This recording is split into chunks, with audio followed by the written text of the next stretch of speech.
Marmion, A Tale of Flood and Field by Sir Walter Scott, 1808.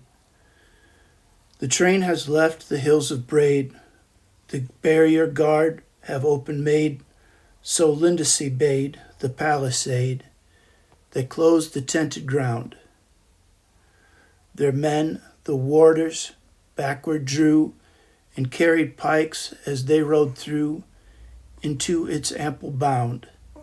Fast ran the Scottish warriors there upon the southern band to stare, and envy with their wonder rose to see such well-appointed foes, such length of shafts, such mighty bows, so huge that many simply thought but for a vaunt such weapons wrought, and little deemed their force to feel through links of mail and plates of steel, when rattling upon flood and vale, the cloth-yard arrows flew like hail, nor less did Marmion's skilful view glance every line and squadron through, and much he marveled one small land could marshal forth such vicious band.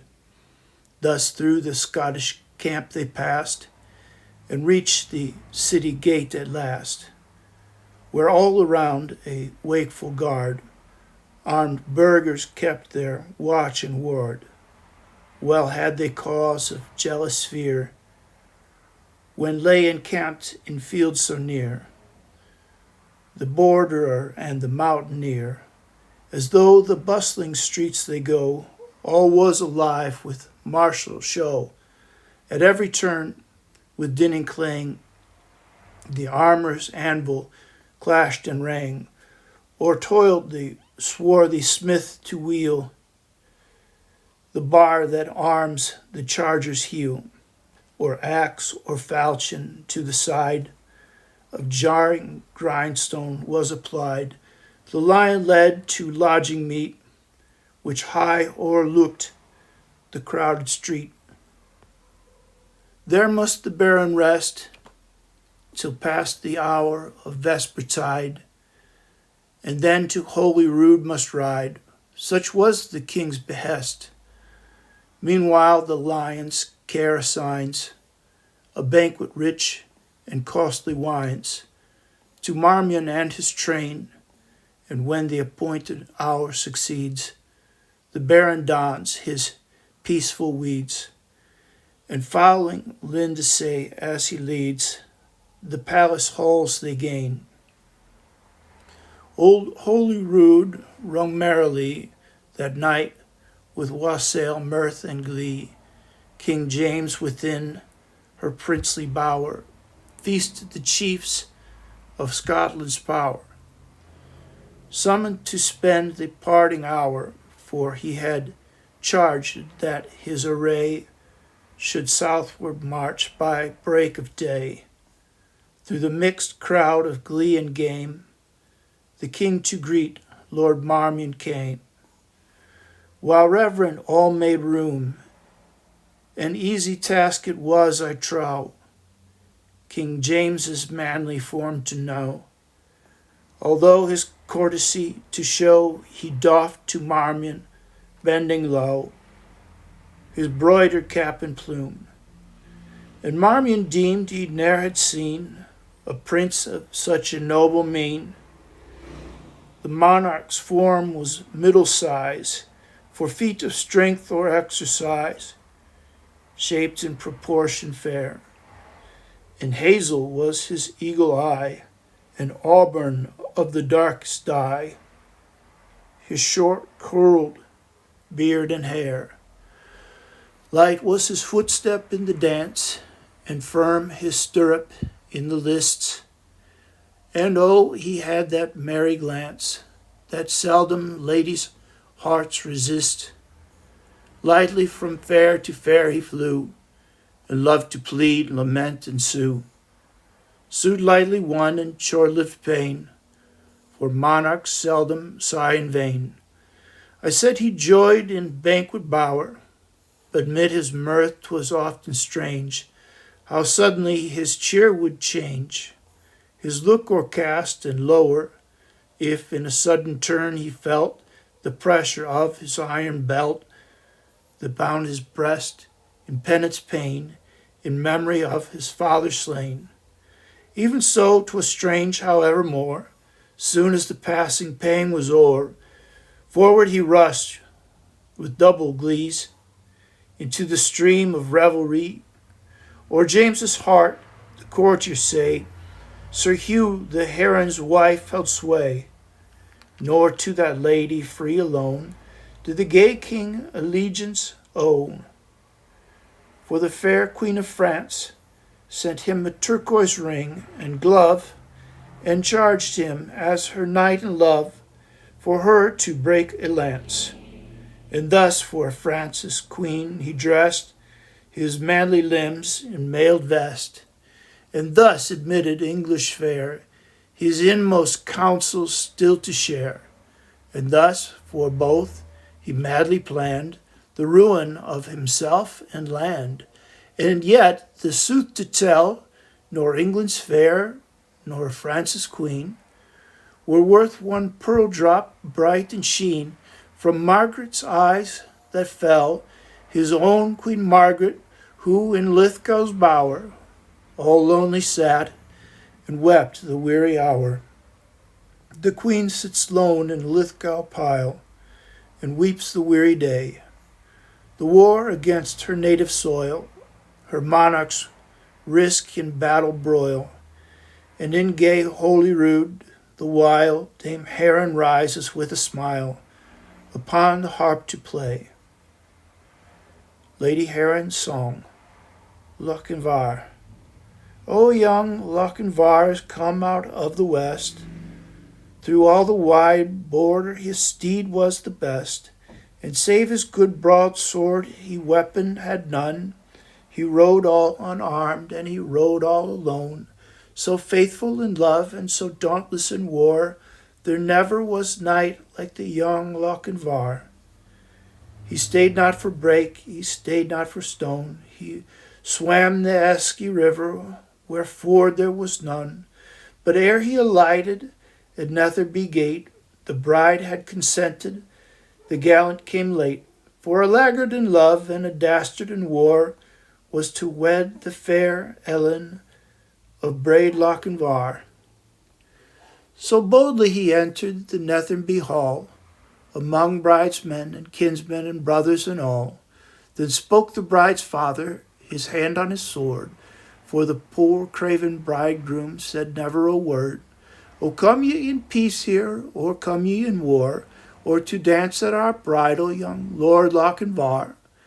I long wooed your daughter, my suit you denied. Love swells like the Solway, but ebbs like its tide. And now I am come with this lost love of mine, to lead but one measure, drink one cup of wine. There are maidens in Scotland more lovely by far, that would gladly be bride to the young Lochinvar. The bride kissed the goblet, the knight took it up. He quaffed up the wine, and he threw down the cup. She looked down to blush, and she looked up to sigh, with a smile on her lips and a tear in her eye. She took her soft hand ere her mother could bar. Now tread we a measure, said young Lochinvar. So stately his form, and so lovely her face, that never a hall such a galliard did grace.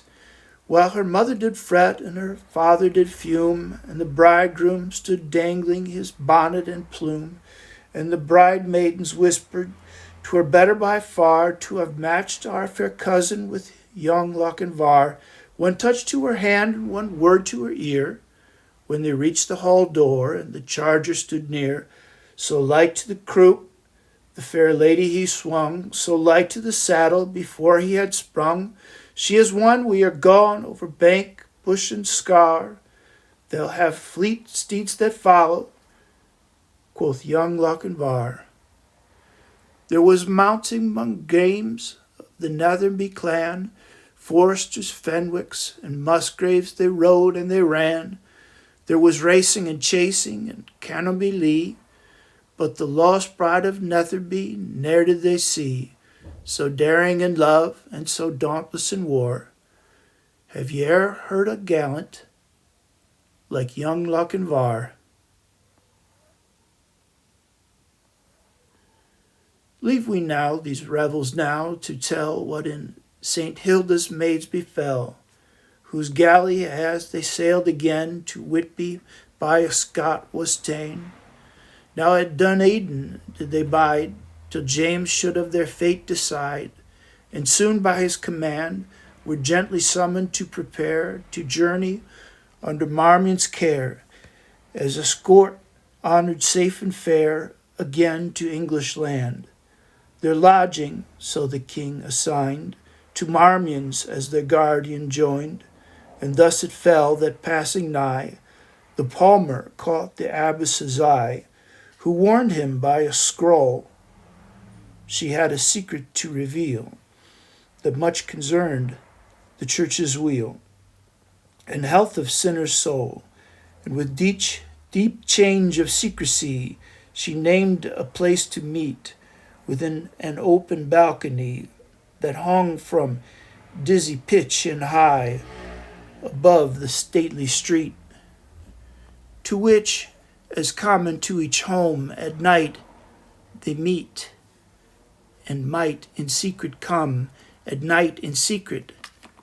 There they came, the palmer and the holy dame. O holy palmer, she began, for sure he must be sainted man, who blessed feet have trod the ground where the Redeemer's tomb is found. For his dear church's sake my tale attend, nor deem of light avail, though I must speak of worldly love. How vain to those who wed above. De Wilton and Lord Marmion wooed, Clara de Clare of Gloucester's blood. Idle it were of Whitby's dame to say of that same blood I came. And once, when jealous rage was high, Lord Marmion said despiteously, Wilton was traitor in his heart, and had made league with Mart and Swart, when he came here on Simnel's part, and only cowardice did restrain his rebel aid on Stokenfield's plain, and down he threw his glove. The thing was tried and wont before the king, where frankly did De Wilton own that Swart and Gueldis he had known, and that between them then there went some scroll of courteous compliment.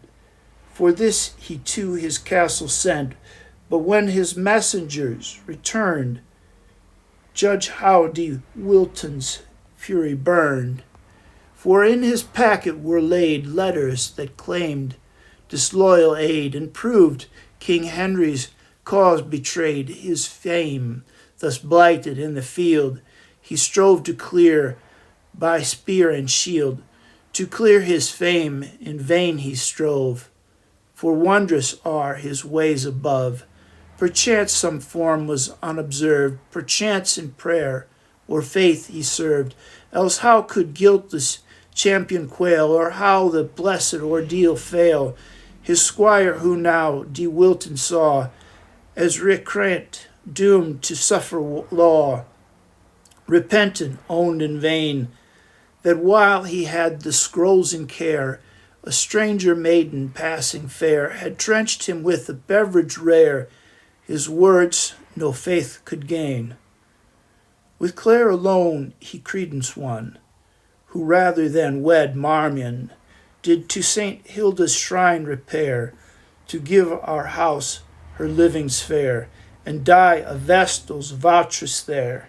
Now mark, when Wilton was betrayed, and with his squire forged letters laid, she was, alas, that sinful maid, by whom the deed was done. O shame and horror to be said, she was a perjured nun. No clerk in all the land like her, trace quaint and varying character. 'Twere long and needless here to tell how to my hand these papers fell, but saintly Palmer, mark my prayer, I give this packet to thy care. For thee to stop they will not dare, and oh, with cautious speed, To Wolsey's hand the papers bring, that he may show them to the king. And for thy well-earned meed, thou holy man, at Whitby's shrine, a weekly mass shall still be thine. While priests can sing and read, what else thou speak? For as he took the charge, a strong emotion shook his frame, and ere reply, they heard a faint, yet shrilly tone, like distant clarion, feebly blown, that on the breeze did die. And loud the abbess shrieked in fear, Saint, withhold, save us, what is here? Look at yon city cross, see on its battled tower appear phantoms that scutcheons seem to rear, and blazoned banners tossed. Duneden's cross, a pillared stone, rose on a turret octagon. Then on its battlements they saw a vision passing nature's law, strange, wild, and dimly seen. Figures that seemed to rise and die, gibber and sign, advance and fly, while naught confirmed could ear or eye discern of sound or main. That was Canto 5 of Marmion. I am Jonathan Ingwall, and thank you for listening.